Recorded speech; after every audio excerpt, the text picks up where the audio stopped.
Когда мы с Мариной только начинали проект «Свидание без слов», конечно, мы не ожидали, что в Питере найдется столько классных, интересных людей, которые заинтересованы именно в открытых чувственных отношениях.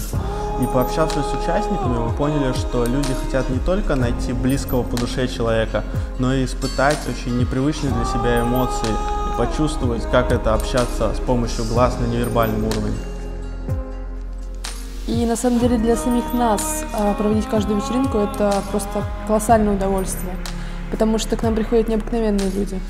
К нам приходят люди с горящими глазами, с такой живой энергетикой, и не знаю, кто для кого больше делает, они для нас или мы для них, потому что самое главное – это ощущать человеческое тепло, которое от них исходит, это общаться с участниками. И на самом деле очень многие уже стали нашими хорошими знакомыми. 2 минуты зрительного контакта – это на самом деле удивительная вещь. И вот мы с Мариной иногда тоже участвуем на наших же вечеринках. И в последнее время возраст участников, их количество и место проведения постоянно меняются. Например, сейчас мы готовимся к расширенной вечеринке, которая будет в огромном зале, но очень уютном. И там мы с вами увидимся.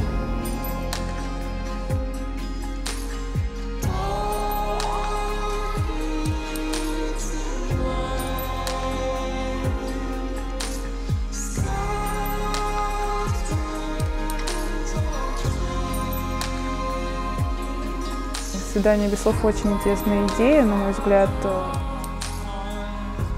Молодые люди показались мне весьма интересными.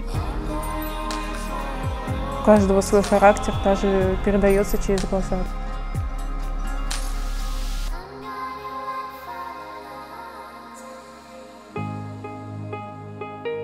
Я для себя сделал одно интересное наблюдение, что когда ты смотришь в глаза другому человеку,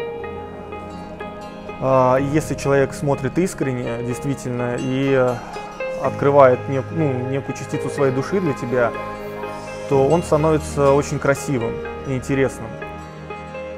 Все такие светлые, очень такие теплые чувства. Нежность, тепло, такая мягкость. Надо по-любому идти.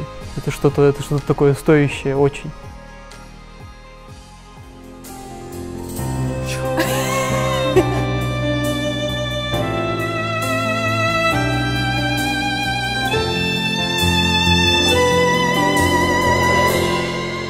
Посмотри в мои глаза,